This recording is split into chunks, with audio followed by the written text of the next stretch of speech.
আসসালামু আলাইকুম। আমরা ন্যারেশন করেছিলাম এবং আমরা বলেছি যে ন্যারেশনটা সবটা হবে অর্থের উপর ভিত্তি করে, কোনো রুলের উপর ভিত্তি করে নয়। মানে যখন যে অর্থ ডিমান্ড করবে তেমন অনুযায়ী। তাহলে দেখি তো আমরা কি লিখেছি। I said to him, may Allah bless you. আমরা এই যে লিখেছি, আমি বলেছিলাম আল্লাহ তোমার উপর দয়া করুন বা সহায় হন। তাহলে আমি কি করেছি? প্রশ্ন করেছি। আমি বিস্ময় সহকারে কি কিছু বলেছি? আমি এমনিতেই কিছু কি বলেছি? আমি কি অনুরোধ কিছু করেছি? না, আমি কি করেছি? দোয়া করেছি বা আমি আশীর্বাদ করেছি। তাহলে আমি দোয়া করেছিলাম, তাহলে কে করেছিলাম? আমি। দোয়া করে ইংলিশ কি সেটাই আমরা দেব, প্রে। করেছিলাম দোয়া, ফার্স্ট টেন্স প্রেইড। অথবা আশীর্বাদ করেছিলাম, আই উইশড। আশীর্বাদ করা wish, first form wished, I wished. আমি তাকে কি আশীর্বাদ করেছিলাম? না, আসলে তার জন্য আশীর্বাদ করেছিলাম। তাহলে কি তার জন্য? I wished for him or I prayed for him. অর্থটা ঠিক রাখলে টু হিম যদি হয়, আমি তাকে প্রার্থনা করেছিলাম। মানুষ কি মানুষের কাছে প্রার্থনা করে? না।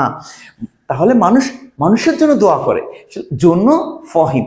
আর যদি আমরা দেই আই প্রেইড, আমি দোয়া করেছিলাম, তাও হবে। অর্থটা আসলে হয়ে গেল। তাহলে আমি দোয়া করেছিলাম তার জন্য কি? যে।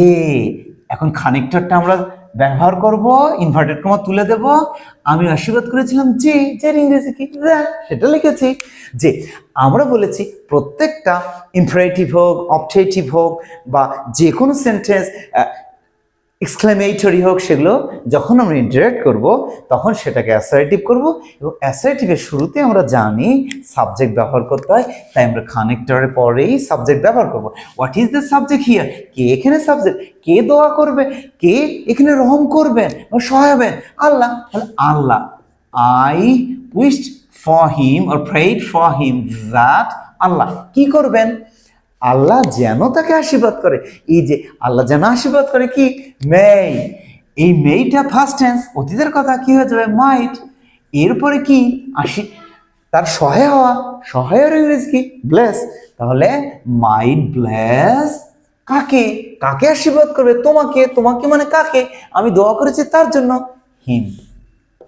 আর তারপরে আমরা বলছি first person will follow sub, third person, second person will follow object person, third person will not change. এগুলো কোনো আসলে রুল না।